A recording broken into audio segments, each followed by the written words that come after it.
ಓಂ ನಮಃ ಶಿವಾಯ. ನಾನು ಹುಡ್ಕೊಂಬಂದಿರೋದು ಇಲ್ಲೈತೆ ನೋಡ್ರಿ, ಇದೇ ಕೋಟಪ್ಪ ಕೊಂಡ. ಏನು ಹೇಳ್ರಿ, ಇಲ್ಲಿ ಶಿವ ಎಲ್ಲಿದ್ದಾನೆ ಹೇಳ್ರಿ ನೋಡೋಣ. ನಿಮಗೆ ನಾನು ಝೂಮ್ ಬೇಕಾದ್ರೆ ಹಾಕ್ತೀನಿ. ಇನ್ನೊಂದು, ಬೆಳಗ್ಗೆ ಬರಬೇಕಾದ್ರೆ ಒಬ್ಬರು ಕರೆದು ಟಿಫನಿಕ್ಕರು, ಅವ್ರಿಗಿನ್ನ ಬೋಣಿನೇ ಆಗಿರಲಿಲ್ಲ. ನಾನು ಕೊಟ್ಟಕ್ಕೆ ಹೋದೆ, ಬೇಡ ಅಂದರು.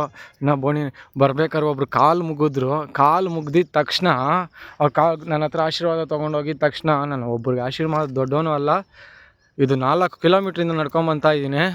ಹಿಂಗೆ ಇದೆ ರೋಡು. ಅವ್ರು ನೋಡು ಆಶೀರ್ವಾದ ತೊಗೊಂಡು ಹೋಗಿದ್ದ ತಕ್ಷಣ ಟಾರ್ ರೋಡ್, 150 ಮೀಟ್ರಿಗೆ ಟಾರ್ ರೋಡ್ ಸಿಕ್ಕೋಗ್ಬಿಟ್ಟೈತೆ. ಇಲ್ಲಿ ನೋಡ್ರಿ ಎಲ್ಲೈತೆ ಹೇಳ್ರಿ. ಇದು ಗಣೇಶ. ಶಿವ ಬಂದು ಎಲ್ಲಿದ್ದಾನೆ ಹೇಳಿ, ಅಲ್ಲಿ ಮಂಜಲ್ಲಿ ಎಲ್ಲಿದ್ದಾನೆ ಹೇಳ. ಈಗ ಗಣೇಶ ಇದ್ದಾರಲ್ವಾ, ಗಣೇಶನ್ ಯಾರು ಅಲ್ಲಿ ಕಾಣಿಸ್ತಾರೆ ಕರೆಕ್ಟಾಗಿ. ಅಲ್ಲಿ ಕಾಣಿಸ್ತಾರೆ ಅವ್ರು ಗಣೇಶ, ಸಾಕ್ಷಿ ಗಣೇಶ ಅಂದ್ಬಿಟ್ಟು. ಓಂ ನಮಃ ಶಿವ.